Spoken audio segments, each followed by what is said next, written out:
की जो नींदें हैं वो अगले 2 दिन के लिए उड़ी रहेंगी। ये बातें बताई नहीं जाती, नजर लग जाती है। क्योंकि पुतिन लैंड कर गए हैं। वेस्ट की जो कॉफिन होता है उसमें आखिरी कील उसमें खुदने वाली है। आप एक बड़ा क्लियर सिग्नल कर रहे हो कि Russia is not just a partner, एक स्ट्रेटेजिक पिलर है आपके लिए। मगर क्यों? पुतिन साहब के इंडिया पहुंचने का मतलब ये है, इंडिया इस वक्त पूरी ग्लोबल जो मीडिया है उसकी सेंटर ऑफ अट्रैक्शन है। खाओ माँ कसम।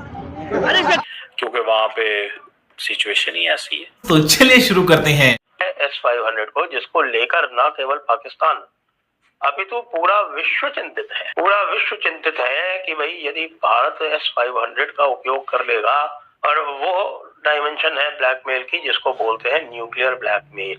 वेस्ट वाले बोल रहे थे अगर आपने रेड कारपेट दिया पुतिन को, हम आपको सैंक्शन कर देंगे, आपका जो ट्रेड है, टैरिफ है, उसको इंक्रीज कर देंगे। दोनों साइड्स बात कर रही हैं यूरेशियन इकोनॉमिक यूनियन के बारे में। इंडियन वर्कर्स की या फिर इंडियन एक्सपर्टीज की ह्यूमन रिसोर्स को रूस भेजने की बात है। टोटल बात जो चल रही है इस वक्त वो चल रही है 31 लाख लोगों की। 7-8 इनके जो डेलीगेशन आ रहा है, इसमें 7-8 important ministers like defence minister, finance minister, foreign minister, agriculture minister, health minister, ये सब आ रहे हैं। नमस्कार दोस्तों, स्वागत है आपका अपने यूट्यूब चैनल पर। दोस्तों, कल व्लादिमीर पुतिन भारत आ चुके हैं और उनके साथ डेलीगेशन भी आया है। दोस्तों, खुद प्रधानमंत्री मोदी उनको पिकअप करने के लिए गए थे और ये पाकिस्तान मीडिया का रिएक्शन देखते हैं। वीडियो को लाइक करें, चैनल को सब्सक्राइब करें। Thank you. जैसे ही प्रेसिडेंट पुतिन ऑलरेडी लैंड कर रहे हैं इंडिया के अंदर, यहाँ पर आप रिएक्शंस, ग्लोबल रिएक्शंस तो देख ही रहे हैं। इस टाइम पे what we can see is prime minister Modi receive करने के लिए आए हैं उनको उनको एयरपोर्ट के ऊपर, and this is quite a protocol difference. Normally क्या होता है कि जैसे एलोकेटेड थे, मिनिस्टर जयशंकर वो सपोज टू गो, उनको वहां पर रिसीव करके आने वाले थे। So basically it's starting up on very strong optics. ये चीज हमको समझ में आनी चाहिए। It's not just a ceremony.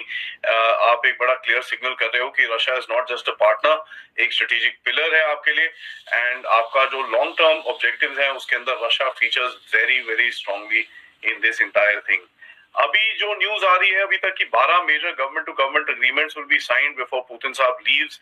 And देखिए यहाँ पर जब ये विजिट्स होती हैं, दिस इज मोर और less the photo of, because काफी चीजें at the back and already हो चुकी होती हैं, and you will find that काफी हद तक जो भी काम होने होते हैं, जो भी चीजें होनी होती हैं, they have already been sort of decided.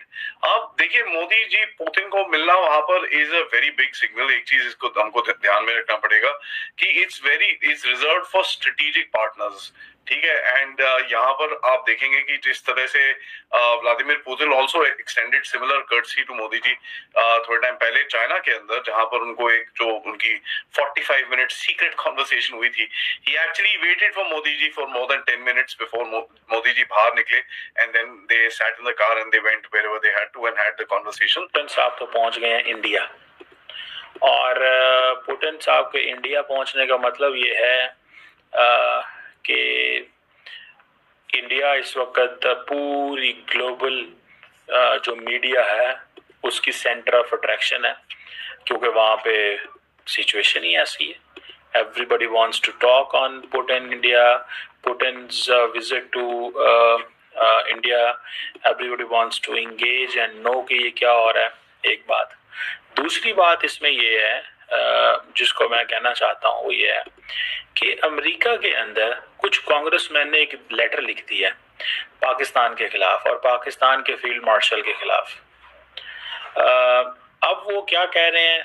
वो कह रहे हैं जी कि अमेरिका की ये रिस्पॉन्सिबिलिटी है कि वो पाकिस्तान की जो मिलिट्री लीडरशिप है उसको अकाउंटेबल ठहराए और सैंक्शंस लगाए, वीज़ा बैन करे, एसेट फ्रीज करे, ठीक है जी, और सिस्टमैटिक रिप्रेशन हो रहा है पाकिस्तान के अंदर।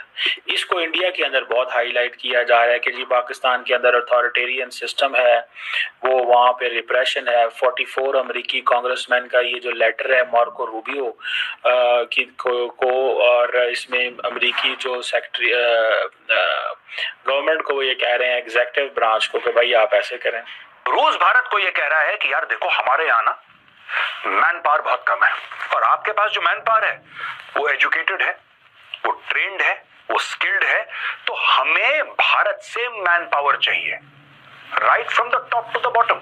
वो सिर्फ ये नहीं कह रहा कि भारत से हमें चीप लेबर चाहिए, नहीं, वो कह रहा है कि हमें स्किल्ड मैन पावर चाहिए। It could be a mechanic, it could be a driver, it could be a manager, it could be an engineer, it could be a scientist, it could be a research scholar। हमें पूरा का पूरा जो भारत का human resources का ecosystem है उसको हमने रूस ले जाना है। और दोस्तों ये भारत की सरकार के लिए एक बहुत बड़ी अपॉर्चुनिटी है। इसके अलावा न्यूक्लियर फील्ड में, रॉकेट के इंजन्स में ये भी डील होने वाली है। यानी कि जो वेस्टर्न वर्ल्ड है, यानी कि जो वेस्टर्न वर्ल्ड की जो पूरा का पूरा मीडिया का इकोसिस्टम है, वो नई दिल्ली पे उसकी नजरें टिकी हुई है। वो ये देखना चाहता है कि आखिर डील होगी किस पे। वहां पे भारत के सामने एक और चैलेंज आ रहा है कि जनवरी में, जब 26 जनवरी का इतना बड़ा रिपब्लिक डे, आप जानते हैं, परेड होती है, झांकियां होती हैं, वहां पे मिलिट्री की परेड्स होती हैं और वहां पे प्रधानमंत्री, राष्ट्रपति, वहां पे फॉरेन गेस्ट आते हैं। और यहाँ पे यूरोपियन कंट्रीज से फॉरेन गेस्ट आने वाले हैं। जो फॉरेन गेस्ट हैं वो इस बार यूरोपियन कंट्रीज से इन्वाइटेड है। ये भारत ने क्यों किया? भारत ने इसलिए किया दोस्तों, ये भी दिखाने के लिए कि देखिए साहब, वहां पे जाके, यानी कि चीन में जाके हम शी जिनपिंग से हाथ मिलाते हैं, फिर पुतिन की गाड़ी में बैठते हैं, वहां पे कुछ बातें होती हैं, किसी को नहीं पता क्या बात हुई। उसके बाद पुतिन भारत आते हैं दिसंबर के महीने में, लेकिन जनवरी के महीने में जो पुतिन के दुश्मन हैं, यानी कि यूरोपियन देश, जो पुतिन के खिलाफ बोलते हैं, उनके खिलाफ लिखते हैं, उनके खिलाफ एक्शन लेते हैं, और पुतिन भी उनके खिलाफ बोलते हैं और एक्शन लेते हैं, वो आने वाले हैं रिपब्लिक डे। यानी कि भारत ये कह रहा है कि एक मल्टीपोलर वर्ल्ड बन चुका है। अमेरिका गुंडागर्दी नहीं कर सकता, अमेरिका हमें डिक्टेट नहीं कर सकता, पहले भी नहीं करता था, आज तो बिल्कुल भी नहीं कर सकता।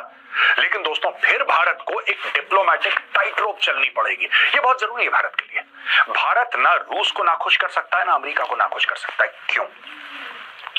अमेरिका आप पे किस प्रकार का प्रेशर डाल सकता है, सोचिए। America is the world's biggest market. Bharat की इकोनॉमी जो इंडिया की इकोनॉमी है, ठीक है, अब हम ये कह सकते हैं कि जो चाइना की इकोनॉमी है वो टोटली एक्सपोर्ट डिपेंडेंट है। भारत का इंटरनल कंजम्पशन बहुत ज्यादा है। क्या हमारी इकोनॉमी पूरी की पूरी एक्सपोर्ट डिपेंडेंट है? That's not true actually.